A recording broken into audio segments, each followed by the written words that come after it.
ఏపీలో ఎన్నో సంక్షేమ పథకాలు అందించినా ప్రజలు తమకు వ్యతిరేకంగా తీర్పునివ్వడం ఆవేదన కలిగించిందని రాప్తాడు మాజీ ఎమ్మెల్యే తోపుదుర్తి ప్రకాష్ రెడ్డి అన్నారు.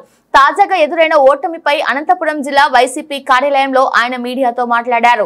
జగన్ 2,70,000 కోట్ల రూపాయలు సంక్షేమ పథకాల ద్వారా అందించారని, ఆయన వైఎస్ఆర్ కాంగ్రెస్ పార్టీ ఓడిపోవడం బాధాకరమన్నారు. వైసీపీ శ్రేణులు ఓటమి నుంచి బయటకు రావాలన్నారు.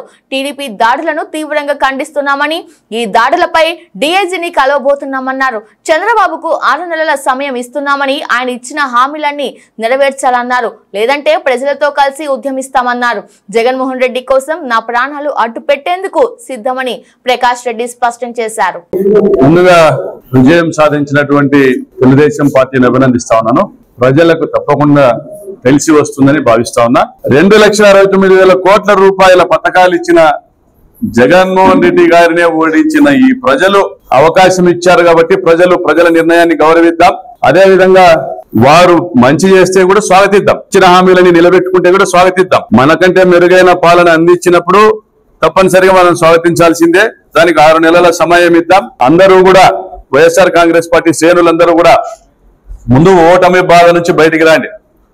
గెలుపోటములు దైవాధీనములు.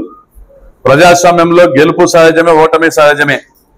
ప్రజల అంచనాల మేరకు మనం పని చేయలేకపోయామా, లేదా మనం ఇచ్చిన సంక్షేమ పథకాలు ప్రజలకు వారికి చాలలేదా, మళ్ళీ జగనన్నను ముఖ్యమంత్రిగా చేయడానికి ప్రాణాలు ఇచ్చేదానికి కూడా సిద్ధంగా ఉన్నాం. ముందు నాది, తర్వాతే మా కార్యకర్తల్ని. నా చావు జగనన్నను సింహాసనం పైన కూర్చోబెడతాదంటే నా చావు నుండి జగనన్న జైత్రయాత్ర ప్రారంభమవుతుంది.